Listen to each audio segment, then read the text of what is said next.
Get ready and strap in for the One Love HTX show, where all our conversations are always raw, unfiltered, and never staged. We can also be found on Instagram, all major streaming platforms, and westcliff.org. Check us out at onelovehtx.org for more info or ways to support the show. Now get ready to dive into conversations you won't always have in church with your hosts, Joshua Duffy and Daniel Salsi.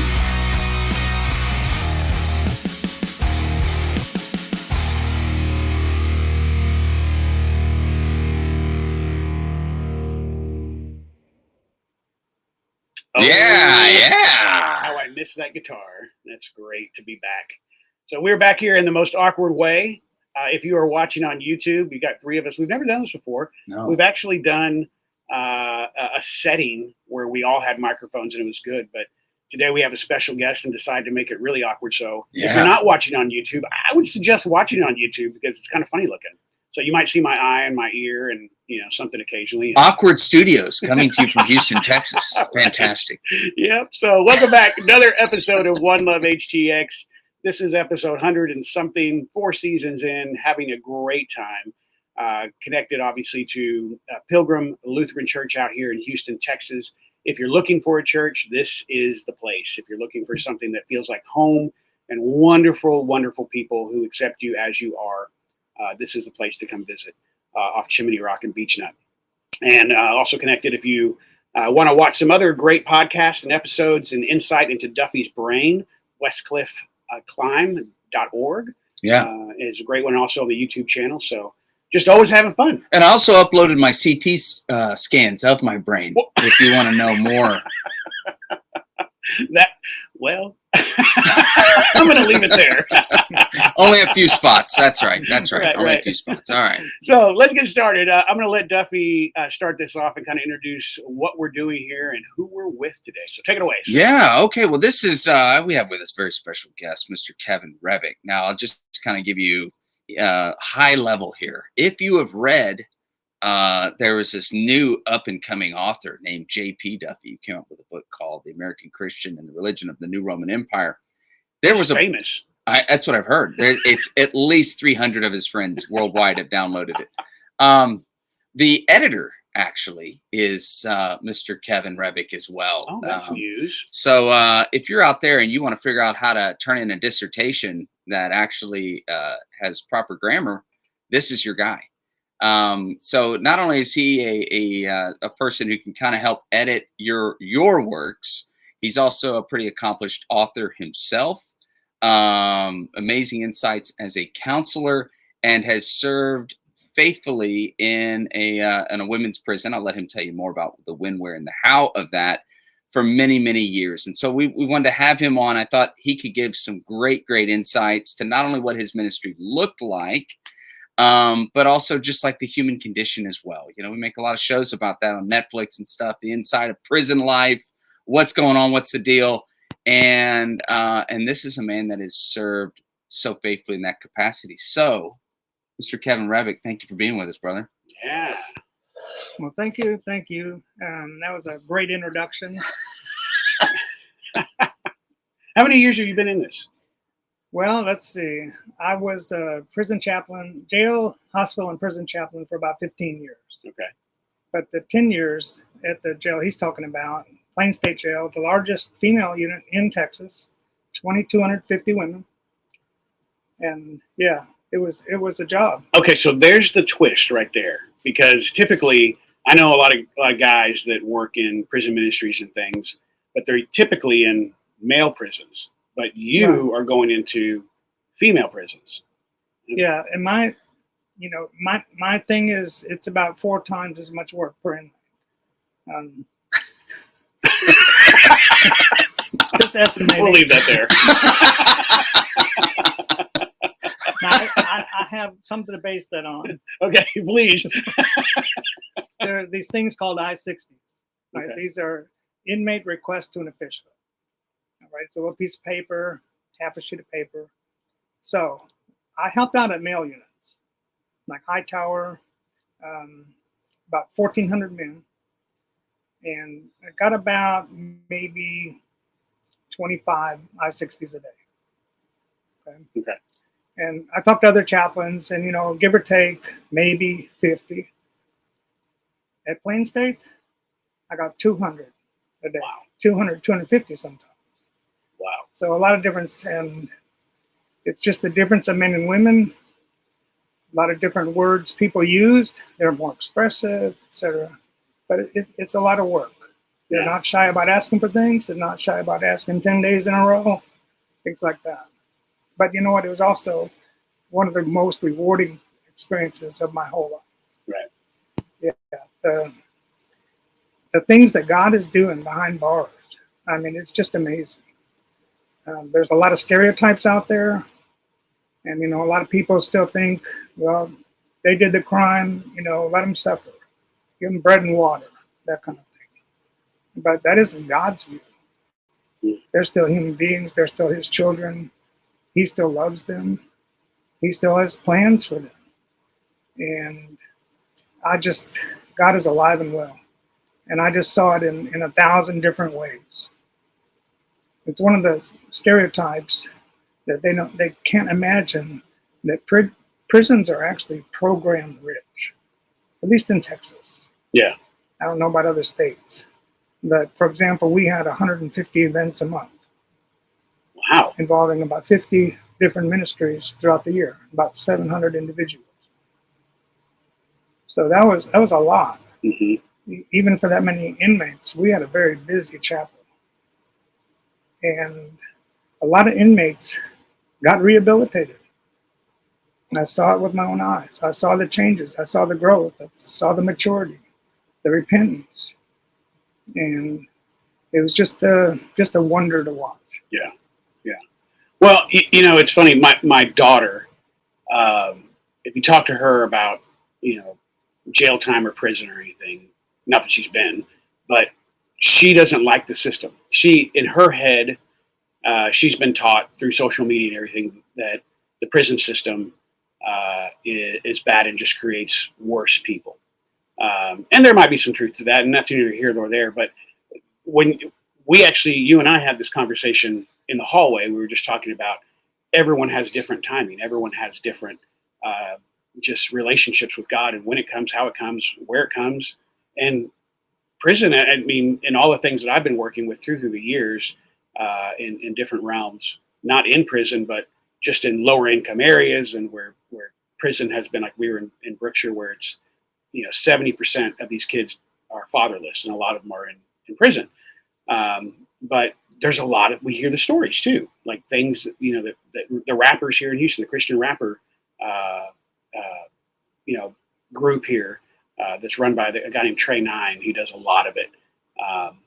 These guys, their stories. So it's like that's where they met God, and sometimes, like we say, it's where we meet, and how we meet and what it takes to get our attention, right? So when you're in there, I mean, yeah, Duffy said, like, there's movies and documentaries and things made about this. Tell us, like, one of the most impactful stories, encounters that you've had. Oh man, only one. All right. Well, I mean, I can't name names, obviously. Sure. But there's one that was really touched my heart. This woman was at a party in Galveston. They were drinking, and she wasn't an alcoholic. They were just drinking at a party. Had too many. Yeah. So they're driving home. The car rolls over. Her daughter's killed. Her sister's paralyzed, and she gets 30 years. Wow. Yeah. So she's in my office 1 year after, on the anniversary, and she is just a hot mess. She just cannot, bear the guilt, the grief, the loss, and spending, the bulk of her years behind bars now, in addition to all that. So, people talk about drunk drivers, and I understand that. I agree with it. Mothers against drunk drivers. I'm 100% on board. But it's not always the evil, bad person. Sometimes it's just a tragedy like this. how many people drank one too many and got behind the wheel? Mm-hmm. Normally good people. So it was just, ministering to her in that moment. It just brought a lot of things to bear. All the empathy, and getting back to my story that we were talking about. I've been there. I've been an addict. I've been drugs and alcohol both. And when I got sober is when God was able to use me. Because, we just don't leave all that trash behind. Right. If we're Christians, or at least some of us are going to be called to put that to use, put it to work. And so I can empathize with so many of them in their tragedy and their loss. And they experience losses while they're in there. That's something else a lot of people don't think about. I'd say 2/3 of them had kids. And life goes on. You're locked up, life goes on. And children die. Children commit suicide. And, that's something they had to deal with. In addition, they're already being punished. Right. They're already doing their time. I mean, whatever created prison systems, that's outside that's over my head. Right. All the injustice. I'm aware of a lot of the injustices. And I could tell stories about that too. Yeah. But the fact is they're there, and people either care for them or they don't. Yeah.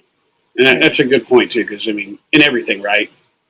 Everything that man has his hand in, we sure can mess it up. I don't care what it is. So you can point the jail system, you can point anything out, and ultimately God is still in control. And we got to trust that, and that's where relationship and knowledge and understanding and all that connection with Him changes things. And with people like you, and which is even crazier because here, I'm assuming you haven't been in prison. Well, I've spent some time like one time I spent 100 days in the county jail. Ooh, okay. Which is even worse than prison, I've heard. I've truly heard that. I've truly heard that. People are like, I'd rather go to prison than spend time in this county jail in Harris County. It's the truth. That one, I've ministered in Harris County. That's awesome. Okay, so you have some experience there. Yeah, not there, thank God. Yeah. It was a little county jail. That was bad enough. Right. But I can relate to losing your freedom and then getting it back. And what that means, freedom is a lot. Freedom's a big thing. Right. And so there was just one more point of relatability, one more point of empathy. And that also gives you credibility. Right. In that world. So they knew that I knew what I was talking about. Yeah. And they knew I could not only relate, but they knew I had empathy. And it was just an incredible time of just ministry every day, all day long. People coming and going. Mm-hmm. Someone's always got something. And other times, you're ministering to your workers. You're ministering in the faith-based one. Things like that. Mm-hmm. It's just constant ministry. Or you're ministering with volunteers. You're encouraging them. We had 4 baptisms a year, about 70 women each, times 10 years. Yeah. So, a lot of people get involved with that. Yeah. I've got pictures actually on my Facebook page of 20 volunteers involved and about 10, 15 inmates. Wow. 1 baptism. Wow. So a big event. Okay, so big looming question in my head, and then I'm gonna let Duffy take over with some questions. It's just like you don't just wake up one day and go, "Ooh, let's go volunteer in the prison." That sounds really cool. What brought you to this point, and what got you here? Like that's a big question in my head. Well, it's interesting. I was going back to school late in life, and I was going for my doctorate. We moved to Houston, and one of my assignments, seminary assignment, go to a ministry you've never been to before, spend 4 hours and write a paper. Which is even funnier now. Okay, keep going. That's really where it started. Really? Yeah. So you could have. Wow. Okay. Yeah. Yeah. So That's a I picked calling. Harris County Jail. Could have gone to Chick-fil-A and this would have been a very different story. Yeah, It's yeah. just Yeah. Wow. So yeah, I went to Harris County Jail, and I don't know. I believe it's God put it in my thought, put it Yeah. in my head. I met a guy named John Downs. He's still there, as far as I know. Long-term, awesome guy. Don't have enough good to say about him. Mhm. And he showed me the ropes. Went to one of their services, and then I wrote a paper. Well, they invited me to come back. I said, I might just do that. Next week I was there. And then I started thinking about my project. All doctoral students have to write a project. So I was studying what's called family systems. And then I decided, what? My background, grew up in an abusive home. Every day of my childhood, which is what spun me out. Mm. So this family systems curriculum was helping me so much. I'm thinking, what if I brought that in there? What if I made that my project? So for the next 3.5 years, I was going once or twice a week down to Harris County Jail. Wow. I created the curriculum. I practiced on them in there, and they were responding the same as the last time I presented it this spring. Wow. Yeah, it was just the material is so good, so effective, and I knew if it impacted me, and this is post-salvation. Right. Been a Christian a long time. And it was a profound change because it deals with your emotions. We can become successful. We can live in our heads. We can do our careers. Right. But our emotions can still be out of control. Yeah. And we're reactive and we don't know how to handle things, so we cut off or things like that. And what's the name of the curriculum? Well, the curriculum is called Applying Faith and Family Systems to Emotional Scars. Okay. It started out that way. It stayed that way. Is it just available for the prison ministries or can people? Well, so you asked. I'm glad you asked. I'm actually recording the lessons for podcasts now. Yeah. Yeah. If you search on YouTube under When Jesus Meets Your Scars, that's kind of the shorthand for it. It's through Less Than the Least Ministries. And we have actually recorded all 12 lessons, and we have posted 4. Wow. Just today, we posted lesson 4. I'm going to post a new one each week. So it's available online and in the book. We're encouraging families to get the book and inmates to get the book so they can follow along. There's a lot more detail. Yeah. Yeah, can't have an hour and a half podcast. Right. That's awesome. So I oh wow, sorry for the noise. We'll edit that out later. So when I was at the seminary, they had like 25 different options of what you could pick to kind of have like a 90-day experience. And of the 25, one of them was in the Clayton County Jail. And I saw that. I was like, sign me up. You picked it too. What is wrong with y'all's brains? We're just bored. We are bored people. So Too much reading. So it was me and 2 other classmates, and we had to like kind of draw straws on who got what floor. And in the Clayton County Jail, at least at that time, as I recall, the top floor was solitary confinement, and then each level below that was like lesser degree of crime. So if you're on the 6th floor, you're right below solitary. Like wow. So guess who ended up on the 6th floor? Yours truly. And what was instructive for me, and this is leading into a question for you, is I remember there was a shootout that literally was televised. And now I'm sitting with the chaplain in front of the person that they had just pulled out of his own house that was firing at the cops. The cops were firing at him. Mm-hmm. It was the whole thing. Wow. And he literally had a bandage on his ear, either from shrapnel or from a round that came through the house. And he looked at the chaplain and said, I'm not a danger to society at all. And it was the most sincere statement. And that blew my mind because the delivery of it was so measured. And as if we didn't just watch him on live TV in St. Louis that day. And when I would lead the Bible studies, I remember there was just a red button. There wasn't even a guard in the room, which was very uncomfortable. But the chaplain told me, he said, I can't tell you what these men have done in this room, but he just said, some of the nicest ones are actually probably some of the most dangerous people in this room. And my takeaway isn't to challenge anything you said. I agree with you 100%. My biggest takeaway from all of that was, at the end of the day, I could only focus on spreading Jesus, and I couldn't afford to measure the reaction I got from people, because that was the only environment that ever taught me I don't actually know who I'm dealing with. I can't know who I'm dealing with. I can only focus on what I was called to do. And that was a singular lesson that I've tried to take with me from this day forward. People are going to come and go. People are going to react different ways. Sometimes they may even tell me things I want to hear. And all I can really focus on is, what is the mission Jesus has given me, and being faithful to his calling. That was, if I could condense all that down to one lesson.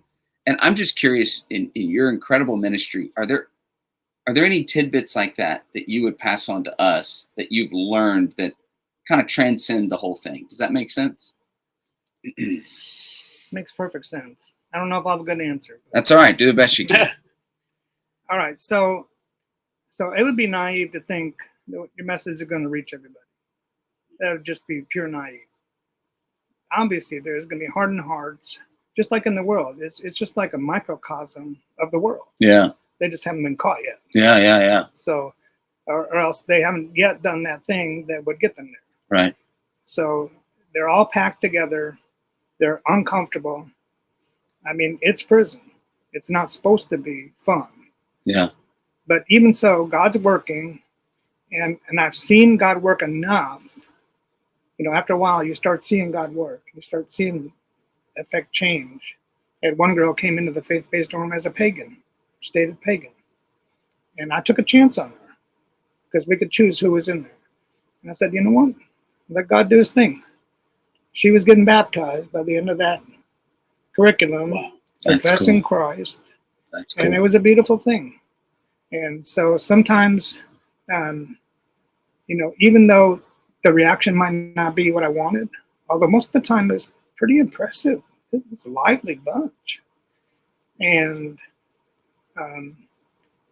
but I still knew there were some sitting there with their arms crossed. Yeah. Lost in thought, maybe guilt, grief, just bored. Yeah. You never know. But you just have to cast your bread. And, sometimes I would be so surprised when someone would come in, and I'd know they were doing this or that or the other. I mean, drugs creep into prison too. Yeah. They find ways. They sell their own medication for food, stuff like that. But I would know they would be doing this, and they would come in and they say, I need to get something off my chest. And it's like they would just unload. And you just never know when that moment's going to come. And I had so many of them. That's where I lived.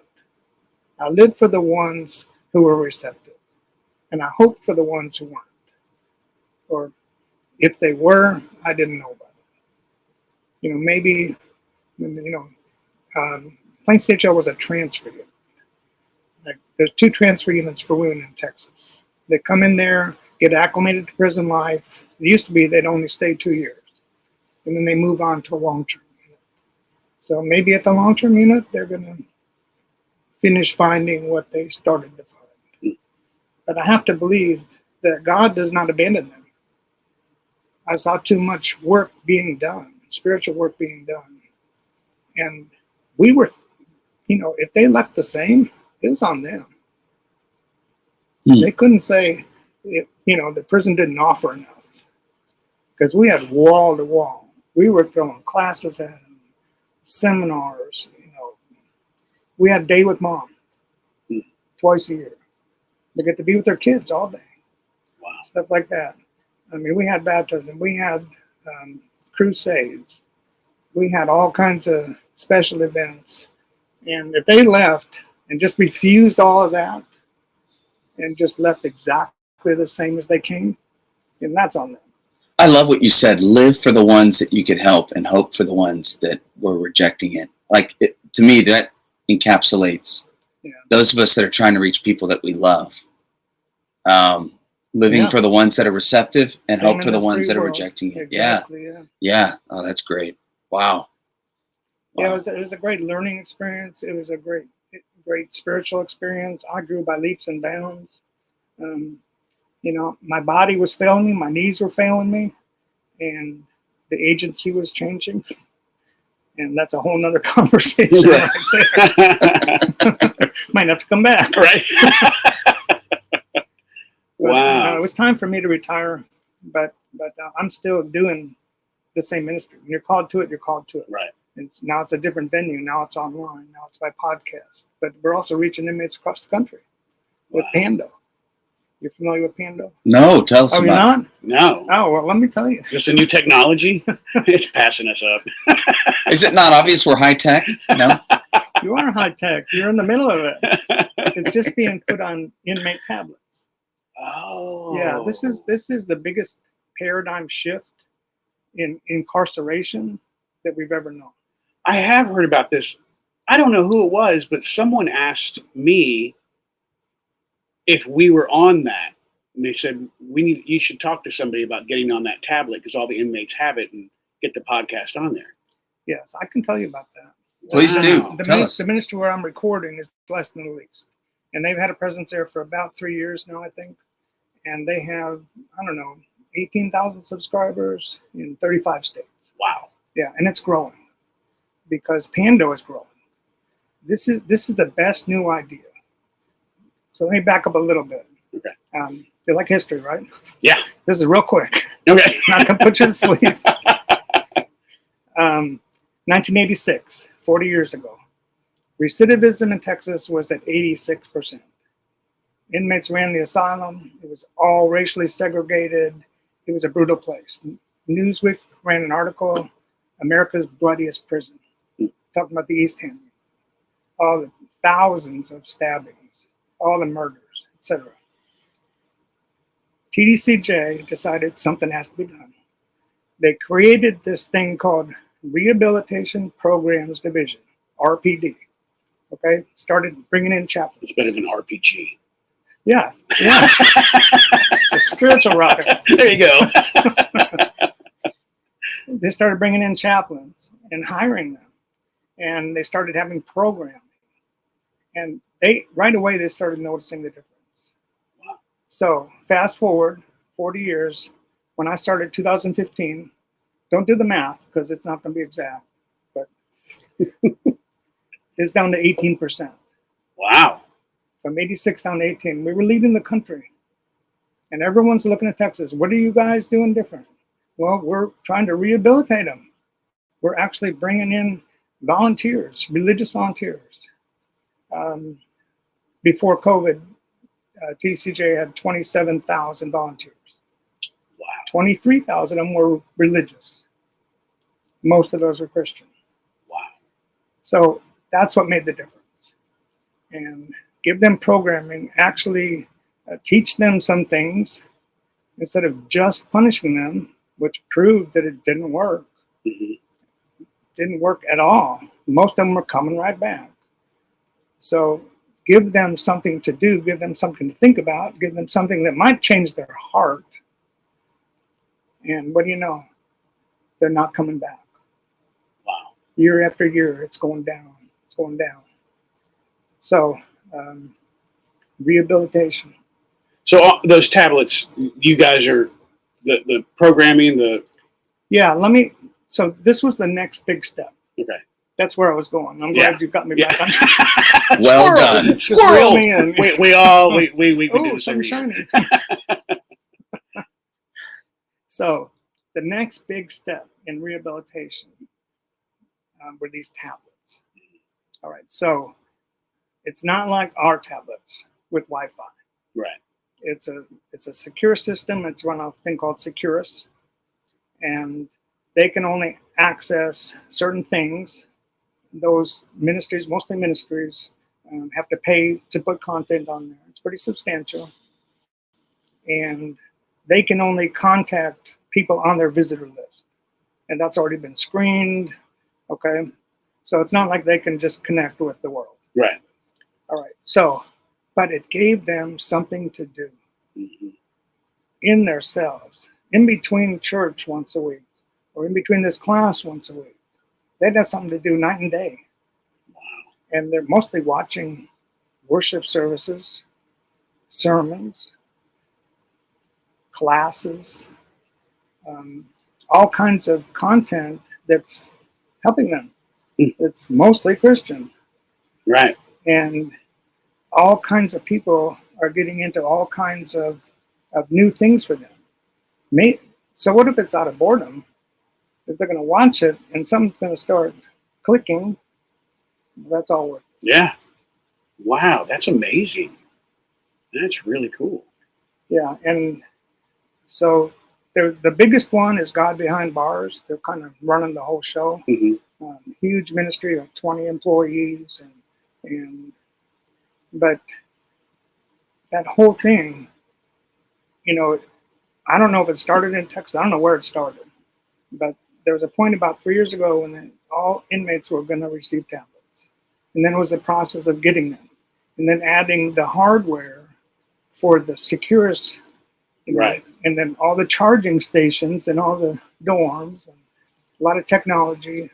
But I know it's spreading throughout the U.S. and outside the U.S. Mm-hmm. So, wow, amazing. Yeah, it is an amazing tool. So today, you don't necessarily go in so much anymore, or at all. I don't go in anymore. So it's all remote. I'm retired, but I've actually been busy. Yeah. Yeah. Josh mentioned the editing. I'm still doing that. Yeah. But there's still ministries and people from your ministry that still meet face to face and go into. Yeah, I'm still in contact with a lot of them. Yeah. And I'm still in contact with the chaplains, and they call me and ask me questions. What do I do about this? Yeah. Stuff like that. So if someone wanted to get involved, if someone's as crazy as you two guys, how would they go about that? If anyone's listening right now and they're going, yeah, God's pulling my heart for that. How do you do something like that? Well, my best advice, and I got calls like this all year long. I would want to come and minister to the women, and things like that. I would always tell them, piggyback with an existing ministry. They have a wait for volunteers to come in who aren't committed long term. They just want to try it out. Mm-hmm. It's a process. It's going to take a few months to get you approved, but try that out first. It might not be for you. Yeah. I mean, you might fall in love with it, right, but it might not be for you. There's hassle getting in. Everybody's shaken down, waiting on an officer, waiting on the inmates to be called out. I mean, you have to be called to it because there's a lot of hassle comes with it. Right. But start there. Find a big prison ministry and piggyback with them. And most good-sized churches are going to know where the prison ministries are, who they are. And what's the name of the prison ministry you work with? The one I'm working with now is Less Than the Least. Less Than the Least. Okay. Yeah, so they had a big presence the whole time I was there, and we developed this friendship, and look what it turned into. Wow, it's incredible. We will include those links to all the stuff that you mentioned today that you have going on. Sure. We'll put that in the comments and such as well. Sure. Yeah. Yeah. So I've heard some crazy stories. One in particular, it was a guy that I know went to prison, and he said he was the only person in his cell. He didn't have a roommate yet, or whatever you call it, prison mate. And he said he woke up and there was a Bible under his pillow, and it wasn't there when he went to sleep. And he was actually kind of mad, he said, and he kind of threw it on the ground, and he woke up again, and the Bible was under his pillow. And that started this, maybe I should listen to this or read this. Something's happening. But the story went on, as you can probably guess. He became a believer and found some amazing freedom in jail. He said he was the most free while he was in jail. So stories like that. Have you? Oh yeah, I've heard so many stories. They found freedom in jail. Mm-hmm. They found God behind bars, Mm-hmm. and so many of those stories. And it's just amazing. I mean, the tragedy is still there. Mm-hmm. Yeah, this one um, was married to an abusive husband, and like probably half of them there at one time or another. And she was protecting her kids, protecting herself, but also protecting her kids. And the way she worded it, she ended up ending him. Otherwise, he was going to end them. Wow. So she's doing 25 years. Oh. But she says, you know, I'll do it gladly because my children are safe. Wow. And also, she actually worked for me for a long time. And, you know, what a strong faith she had. Was she a believer coming in or no? That I don't know. Okay. But it sustained her. Yeah. Sustained her. Yeah. And I knew other ones that came to faith. I had many conversations. This one was gay. I hired her anyway. Mm-hmm. You never know what God's going to do. Yeah. I learned to enlarge my territory. I forget the name of the guy who wrote that stuff, but increase my... Was it Jabez? The prayer Jabez? Maybe that's it. There's enlarge my territory that he prayed. It was funny. You say that because I told my wife yesterday, I was like, I'm going to start praying the prayer of Boaz. And she goes, you mean Jabez? And I went, yeah, that's what I said. Yeah. Okay, go ahead. Sorry. Cousins. Cousins. We're all related. Hey, we warned Kevin that this could go this way. And now that I'm here, now I get it. Okay. Let's reel it back in. So back to the enlarging the territory. That was your prayer. So anyway, she's sharing with me that she grew up, you know, with two fathers. Mm-hmm. And they went to all the gay pride events. They went to all the parades. And so it's kind of natural. She went that route. Mm-hmm. But she was sharing with me that she was conflicted. Mm-hmm. And I don't solicit any of this.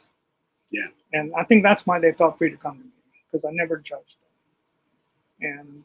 And she would say, yeah, I'm really conflicted. And I think God's trying to steer me out of it. I'm like, okay, well, you know your relationship with God, and I encourage you to, follow it through. See what he's got to say. Things like that. I would just encourage. And it was just, precious moments. I mean, there are other times when they would come to me and say, hey, how do I get saved? Can you pray with me? Wow. Sometimes it'd be that direct. Other times, it was more about what God was doing inside them. Mm-hmm. All kinds of times people dealing with addiction. Mm-hmm. I don't want to take this with me. I want to be free of this before I go back home and stuff like that. And what can I do? How can I make sure that I'm different? And, like I say, God's alive and well. Mm-hmm. And he wasn't just using me. I was surrounded by volunteers. I could not have done all that on my own. Mm-hmm. It was basically an army of volunteers. Big mm-hmm. ministries. There's one called Charm. They ministered in multiple units. And the leaders were both ex-inmates. Oh, wow. Yeah. And now they got 7 halfway houses. Wow. They go to all kinds of units. They have all kinds of events. He goes to the male units. She goes to the female units. And they play basketball with the guys. They have tournaments. They have day with dad, and females have day with mom and stuff like that. And all of it's about rehabilitation. Yeah. Bringing God's grace, God's mercy, that, you're not forgotten. You're not abandoned. No matter what you did, you can be forgiven. Right. Wow. I love what you just said about not judging or just expanding your territory, Lord. What do you have? And, wherever they're at and whatever they're dealing with, you welcome them and just love on them. And we've had that conversation on this podcast over and over again with just dealing with people, you know, and you think about prison, in the real world, in daily life, there are people living in prison. They're just not behind bars, right? Yeah. And how do we deal with them as Christians? And we've laughed, you know, had some jokes about it, you know, that sometimes Christians are we're our own worst enemies, you know, the way we react to people, and not thinking about how Jesus, you know, loves them and paid the price for whatever it is that they're in right now. And how do we react? And that's a beautiful picture of just how you just like, hey, I love you. God loves you. Come on, let's see what happens. And what comes out of that is the first time, it may have been that she felt seen, you know, in where she was, that someone cared enough for her that didn't have to, you know, in I guess the homosexual realm, you know, it's kind of a given. Well, they're going to love me because they are too. But now you got someone who isn't and still loving you. Wait, this isn't the normal reaction. Yeah. Why? Well, I think a lot of them did have bad experiences with churches, with quote Sure. religion. A lot of them told me about it. Mm-hmm. They never imagined that church could be this good. Right. Yeah. Yeah. They walk in. It's and, funny when you get what? man out of it. Yeah. Just let him free, you know. Yeah. Yeah. Let him out of the cage. And ironically speaking, yeah, just, you know, people on their feet worshiping. There's so many videos and so many photos of, Wow. of just half the people in the room up on their feet worshiping. And there's nothing dull about it. Yeah. People aren't falling asleep. You know, even in my own church sometimes I see people on their phones and stuff. And like, this is a great church. Mm-hmm. This is not a dull, boring church at all. I got a great pastor. But some people, they come to talk. And they'll sit there and talk throughout the whole opening prayer, the opening songs. You know, it's like, you know, why don't you go in the lobby? What are you doing here? You know, it's like, and, you know, for inmates to come in and see people participate, the majority. And it's just, I know it was a shock to some of them. And then for people to actually care about them. Yeah. And a lot of them would have prayer time afterward. I mean, the lines would be down the aisle. Wow. Yeah, it was a wonder. It was a joy to watch that from the inside. What a sweet picture. That's awesome. No, I think that's incredible. I think it's incredible. And I think you've given some really cool nuggets for no matter what your ministry is, no matter where your walk is. And I want to echo this again. I think that whole idea of living for the people that are hearing and embracing the word of God and embracing that message and then hoping, which is really what you're saying, is you're leaving them to God, which is a very biblical, faithful way of approaching it. And so many of us get burned out and burned up trying to will those that we probably should be hoping for, rather than willing them to this other thing. And then we're missing the people that we probably should be living for. So I think so often we can get discouraged in our ministries or with the people that are in us, you know, within our lives, in our sphere of influence. I like that balance. I love those thoughts. I was just wondering if you could share one more time where people can find your materials, books. Can you go over that one last time? Sure. Yeah. Sure. If it's on YouTube, just search for When Jesus Meets Your Scars. And the same thing on Pando. Search by the same thing. It's by Less Than the Least Ministry. You can remember that. And the books are all on Amazon. Just search for my name. And that is Kevin Hrebik. It's Whoa. Yeah. How do you spell that? Hrebik. Okay. Yeah, the H is silent. It's just meant for people to have fun with. So. I was about to say, that's not what I heard. Yeah, there's an H in there. There's an H in there. So can I go by Annual now? The D is silent. And Uffy. You're going to start something now. I know. Always keeping it light. Oh, this is good. I'm so glad we had you here. Yeah, very cool. Anything else? Any final words you want to share with everyone listening out there, because you are now in 52 countries. We don't know who these people are, but they're out there. Exciting and terrifying. And we are huge in Germany. So if you know any German, go for it too. 9.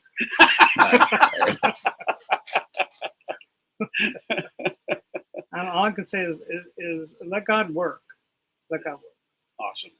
We don't have to do it. We don't have to do anything. Yeah. Just let him work. Very People good. come to with losses and things. I watched one of your shows on that.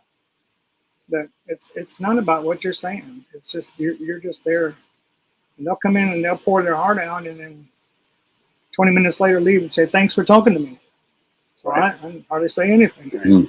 So, you mentioned the podcast that you listened to that you really liked and touched you was the Big Fish story. The Big Fish, yeah. Yeah, it's funny because my wife listened to that and she goes, "Daniel, when that started, I was wondering where you were going." She goes, "Thank God you have Duffy who rounded it all out." You guys play off each other so well. Well, thank you. You brought it home. It's so memorable. Awesome. Well, it just seems fitting since you are a chaplain that you might have to pray us out. You feel comfortable with that? Sure. All right. Lord, I just thank you for this time, this privilege of speaking on this podcast. And I just pray for this ministry, Lord, that's reaching far and wide. Pray you touch souls as only you can, Lord. You know everybody's need. Everybody's listening. And I pray that you would reach in and just move their hearts. You're the only one who can, Lord. You're the only one who can change hearts from the inside. And I pray your Spirit would go before these two men here, Lord, and be a presence. I thank you so much for them. Bless them. Provide for them. In Jesus' name, amen. Amen. Outstanding. Thanks for coming out. We'll see you next time. Yes, sir. From Uffy, Daniel, and Evan, the D's and the K's are silent. We love you.